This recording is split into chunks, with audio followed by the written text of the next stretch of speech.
Então Ô, vamos tio lá. Rony, Oi? pode repetir o título? Vivendo para Cristo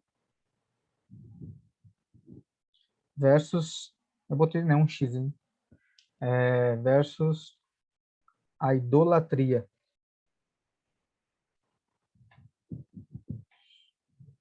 Para começar aqui, eu separei um texto aqui em Romanos, Romanos do 1, o versículo do 8 ao 17. A gente lê aqui e entender um pouquinho sobre o viver para Cristo. Deixa eu ver se eu acho espaço aqui. Ó, tem gente entrando. Peraí.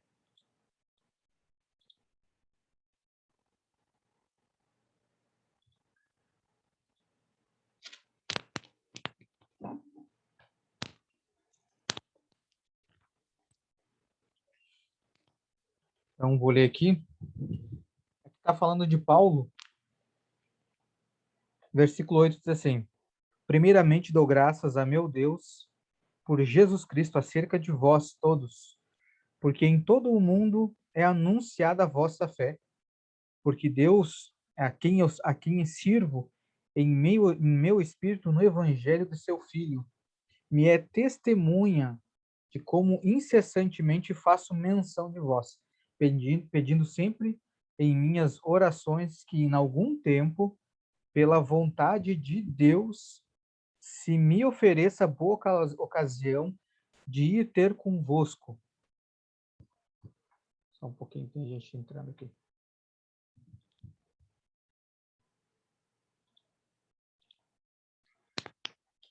11. Porque desejo ver-vos para vos comunicar algum dom espiritual, a fim de que sejais confortados. E isto para que, juntamente convosco, eu seja consolado pela fé mútua, tanto vossa como a minha. Não quero, porém, irmãos, que ignoreis que muitas vezes propus ir ter convosco, mas até agora tenho sido impedido para também ter entre vós algum fruto, como também entre os demais gentios. Eu sou devedor tanto dos gregos como a bárbaros, tanto a sábios como ignorantes. E assim, é, quanto está em mim, estou pronto para também vos anunciar o evangelho, a vós que estáis em Roma. E assim, quanto está em mim, estou pronto para também vos anunciar o evangelho a vós que estáis em Roma. Então, essa primeira parte aqui,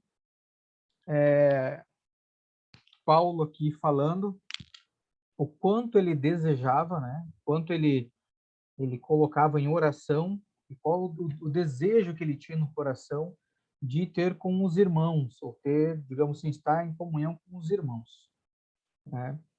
E só que até aquele momento ele estava sendo impedido de ir, né? Então ele estava orando para que o Senhor, né, no tempo do Senhor, aqui ele diz no versículo 10 aqui, pedindo sempre em minhas orações que, em algum tempo, pela vontade de Deus, se me ofereça boa ocasião de ter convosco. Então, até para ir ter esse relacionamento com os irmãos, Paulo orava para que o Senhor pudesse preparar esse encontro entre eles. Então, Paulo aqui ele demonstra através desse início aqui desse capítulo aqui total dependência, por mais que Paulo já tinha tido esse encontro com o Senhor, diferentemente dos discípulos que em Atos o Senhor disse: não saiam de Jerusalém até que do alto vocês sejam revestidos de poder. E eles foram fazer o que o Senhor não tinha mandado eles fazer. Porém, aqui Paulo, já mesmo ele tendo sido transformado pela presença e sendo ensinado pelo próprio Cristo, ele não ousava ir fazer nada que ele não tivesse a autorização do Senhor. Então, até para ter essa comunhão com os irmãos, ele orava e pedia para que o Senhor preparasse esse caminho.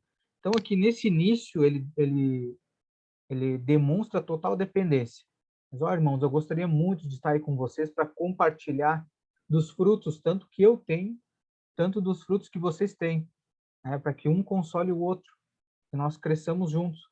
Mas não quero que vocês ignorem que eu tenho tentado, mas ainda estou impedido, mas tenho colocado isso em oração para que o Senhor coloque uma boa ocasião para que eu possa ir. Então, total dependência até mesmo para ir ter essa comunhão com os irmãos. Amém? Vamos dar sequência aqui agora, a partir ali do 18, no versículo 18.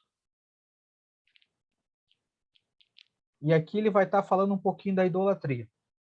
E aí depois, no final, vocês vão entender um pouquinho qual é digamos assim, o que tem a ver o primeiro texto com o segundo texto, que é onde fala aqui sobre a importância desse relacionamento. Mesmo Paulo tendo sido discipulado diretamente por Cristo, ele dependia totalmente dele. E aí a gente vai ter uma comparação com uma questão da idolatria, que a gente acha que a idolatria é só uma questão de adorar santo, adorar imagem e tal, né? Mas a gente sabe que, na verdade, vai muito além disso. Então, o versículo 18 diz assim: porque do céu se manifesta a ira de Deus sobre toda impiedade e injustiça dos homens que detêm a verdade em injustiça. Quando eu li essa parte, assim, eu fiquei pensando assim, como deter a verdade em injustiça? Sabemos que a verdade é Cristo, mas como deter a verdade? Como ter Cristo em injustiça? É nós conhecermos Cristo e sermos injustos no nosso modo de viver, no nosso modo de agir, no nosso modo de manifestar aquele que através de nós se manifesta. Porque nós vamos ler aqui depois para frente que de tudo que se pode se conhecer de Deus, nós conhecemos através da manifestação da sua criação, que está aqui nos próximos versículos. No 19 vai dizer assim, ó, porquanto o que de Deus se pode conhecer, neles se manifesta, porque Deus lhe o manifestou.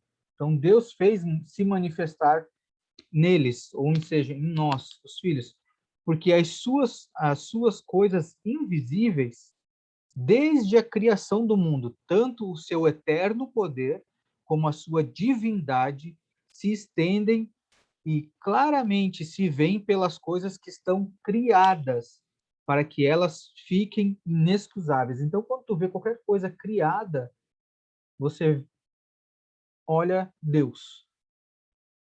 Você vê a manifestação do Senhor. Você vê que foi Ele que criou.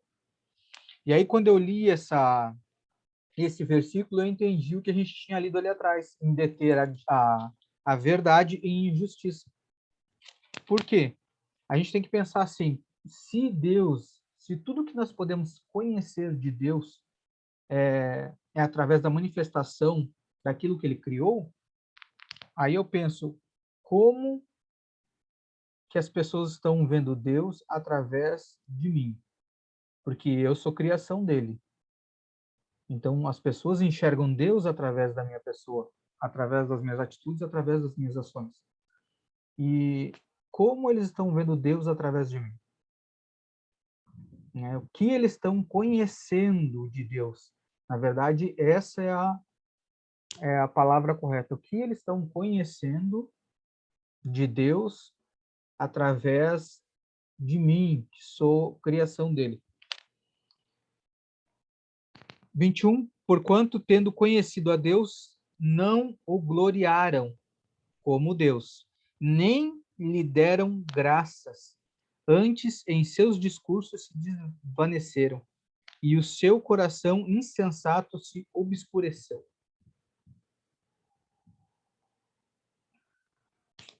Então, aqui a gente vê claramente a importância de a gente ter esse relacionamento, assim como Paulo, ele mostra através ali desse início do capítulo, total obediência, total fidelidade e obediência a Deus. Então, nós conhecemos um Deus que, o próprio Deus, ele obedece aquilo que ele mesmo fala. Então, se ele mesmo segue aquilo que ele fala, como que nós vamos manifestar um Deus que segue tudo aquilo que ele fala? devemos também obedecer tudo aquilo que ele fala, para que as pessoas o conheçam dessa forma. Isso é você deter a verdade em justiça, ser justo, correto, reto naquilo que o Senhor falou. Então, quando nós conhecemos Cristo, conhecemos a verdade, mas manifestamos ele de outra maneira, depois até vai ter uma passagem aqui falando sobre isso. Sobre a gente, como se a gente transformasse as coisas de Deus em mentira. Como se nós estivéssemos mostrando Deus mentiroso.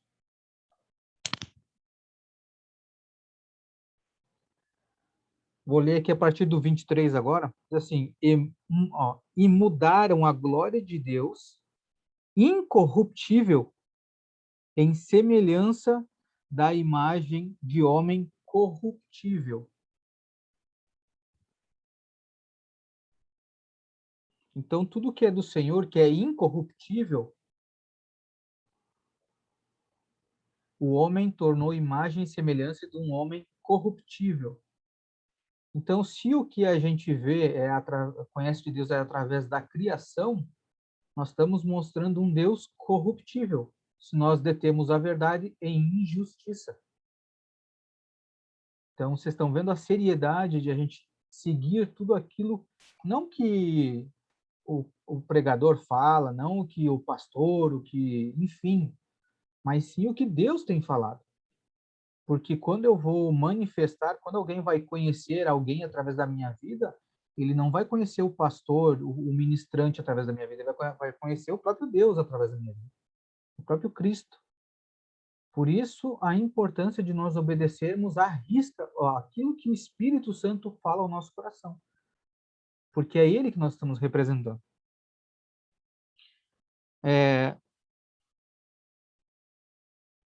A imagem do homem corruptível, e de aves, e de quadrúpedes, e de répteis. Aqui eles falam isso porque naquela época era o que eles adoravam. Eles colocavam, né, os animais como deuses, enfim. Mas hoje, tudo aquilo que a gente coloca na frente, digamos assim, antes de Deus, que tem mais importância do que Deus, ou tudo aquilo que as pessoas olham para nós, o que elas vão enxergar? Se a nossa vida não representar Deus ou representar qualquer outra coisa, quando a pessoa me olhar, ela vai ver assim, ou se ela olhar assim para mim e dizer assim, pô, aquele cara é mentiroso.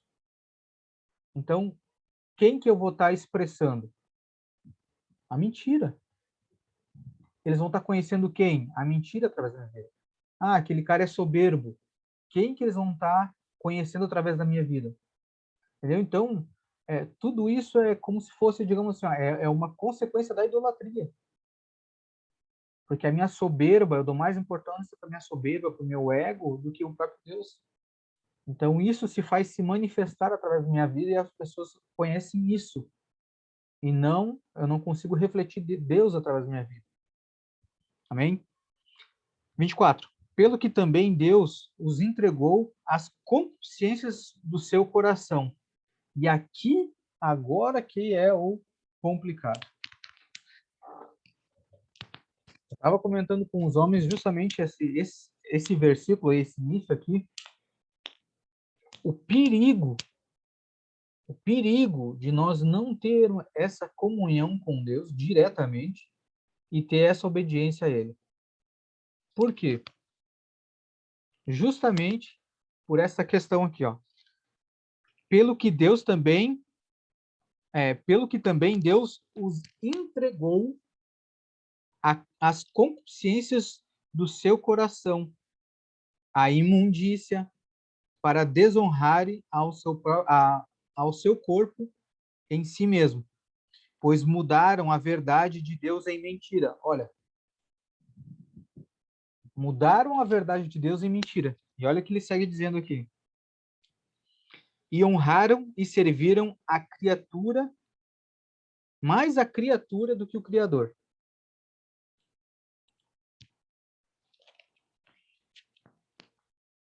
Se eu honro a criatura, as pessoas vão conhecer a criatura através da minha vida.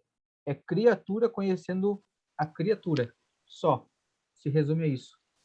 E aí eu não consigo conhecer o Criador através da criatura.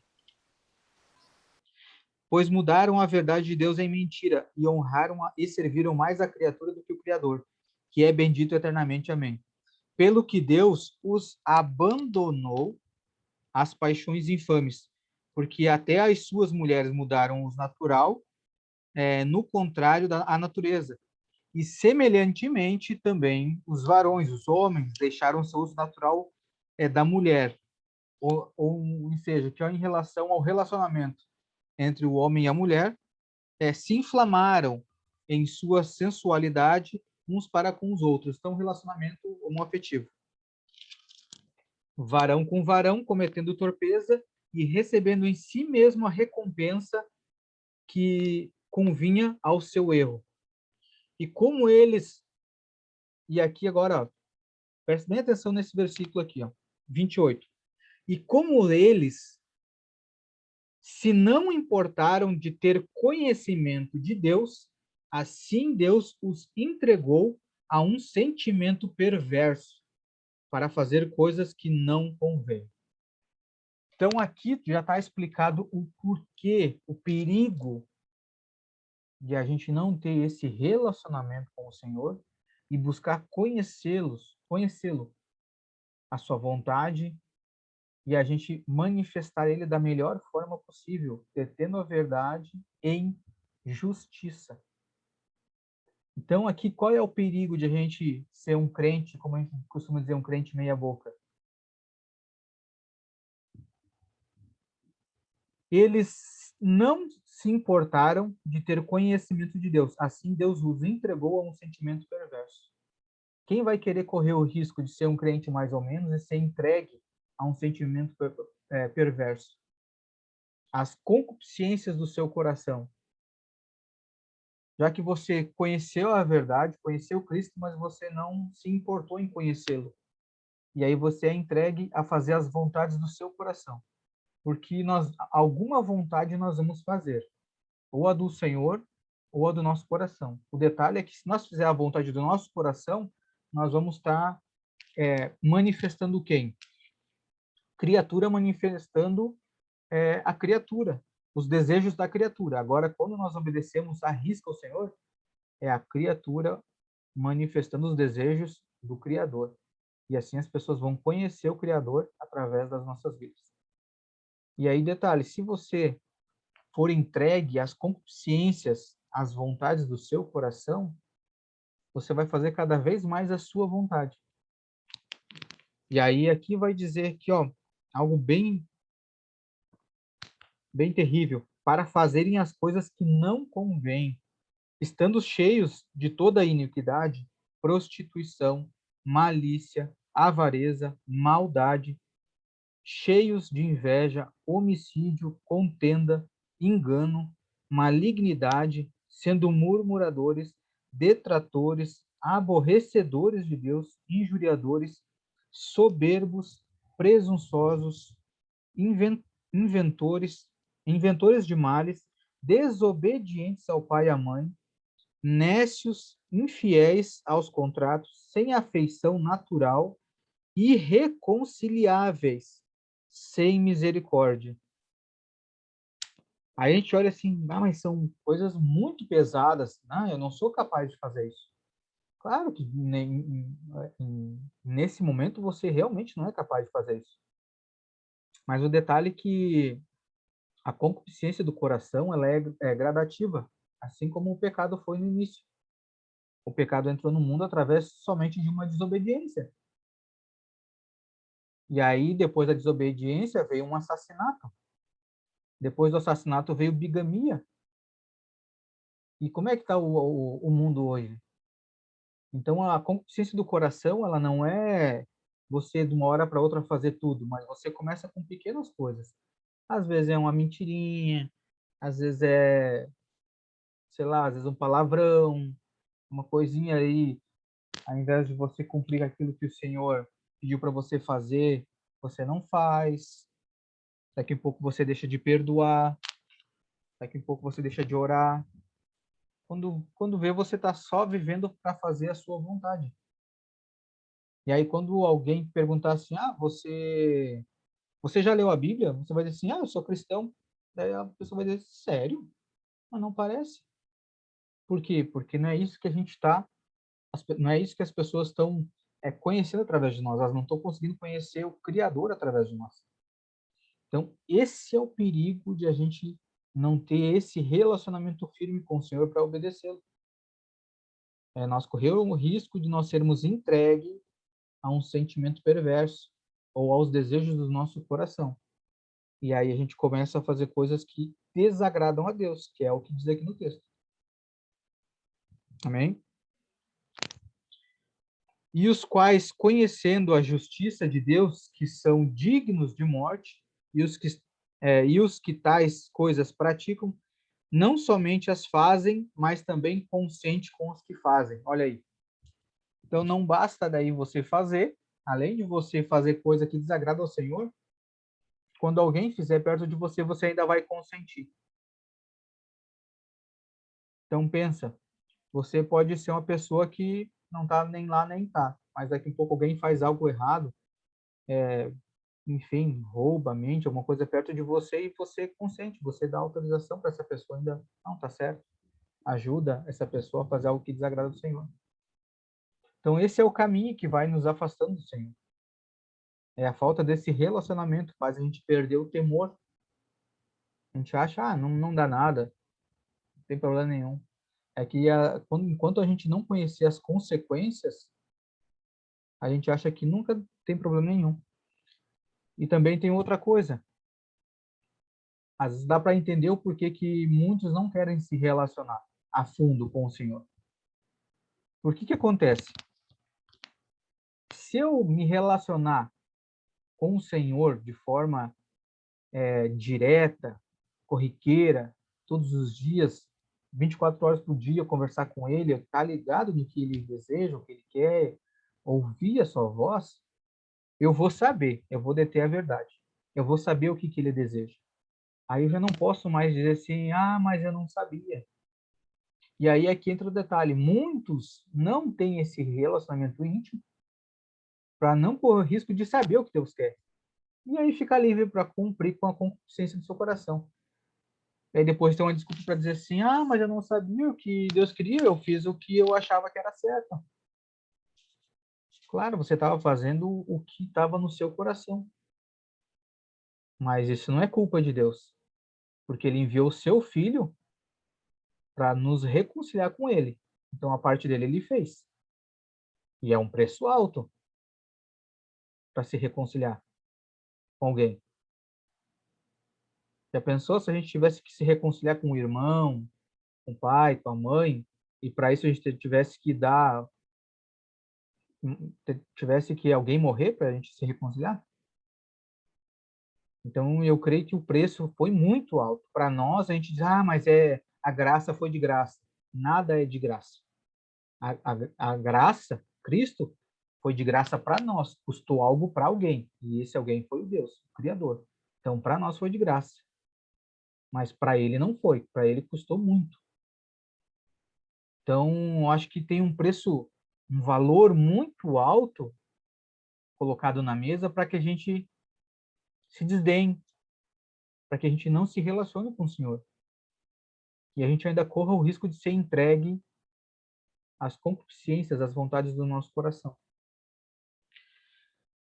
Romanos 2, do 5 ao 8, diz assim: mas segundo a tua dureza e o teu coração impenitente entesouras ira para ti no dia da ira e da manifestação do juízo de Deus, a qual recompensará cada um segundo as suas obras, a saber, a vida eterna aos que, com perseverança em fazer o bem, procuraram glória e honra e incorrupção. Tá? Por que glória, honra e corrupção? Porque isso aqui é que a gente vai estar transparecendo o Senhor. As pessoas vão estar conhecendo o Senhor através das nossas vidas com isso aqui. Mas indignação e ira aos que contenciosos e desobedientes à verdade e obedientes à iniquidade. Então, só para vocês verem aí que a coisa é séria. Em tudo, tudo que você for fazer, dê glórias ao Senhor. Eu estava lendo até, eu tinha que ter procurado, vou ver se eu procuro esse texto aqui e depois eu posto no grupo. Que tem um versículo aqui em Romanos que diz que tudo aquilo que a gente fizer e não dá glórias ao Senhor, já estamos em pecado. Tipo, tudo aquilo que eu não tiver certeza que foi do Senhor, já estamos em pecado. E nós estamos aqui para glorificar o Senhor e fazer a vontade dele. Isso se nós quisermos fazer parte do reino. A escolha é nossa. Então, quero ler com vocês lá em 1 Tessalonicenses 5,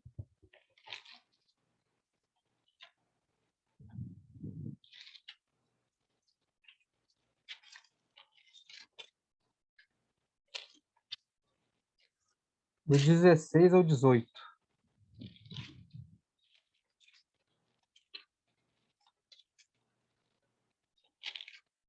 Qual que é, tio Rony?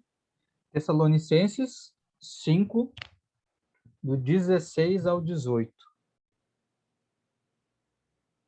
Aí ele vai dizer assim, Obrigada. ó, regozijai-vos sempre, orai sem cessar, em tudo dai graças, porque esta é a vontade de Deus em Cristo Jesus para convosco.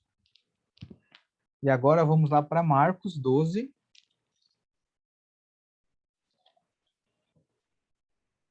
Já estamos finalizando aí.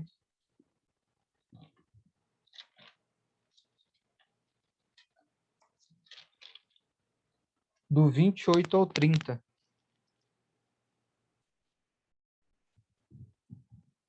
E aí vai estar dizendo assim: aproximou-se dele um dos escribas que o tinha ouvido disputar, e sabendo que lhes tinhas respondido bem, perguntou-lhe: qual é o primeiro mandamento?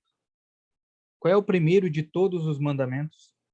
E Jesus respondeu-lhe: o primeiro de todos os mandamentos é: ouve Israel, o Senhor nosso Deus é o único Senhor. Amarás, pois, ao Senhor teu Deus de todo o teu coração, de toda a tua alma e de todo o teu entendimento e de todas as tuas forças. Este é o primeiro mandamento.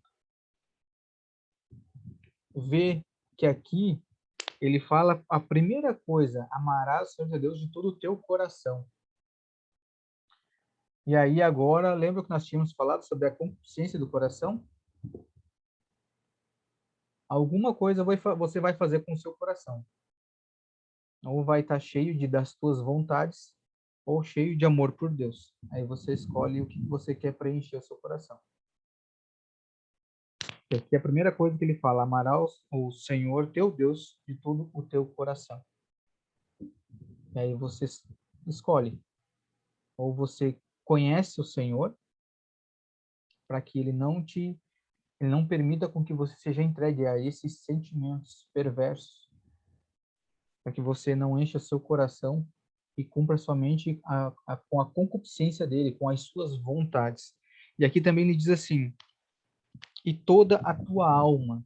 Por que ele fala toda a tua alma? Nós sabemos que a nossa alma é onde estão os nossos desejos, nossas vontades,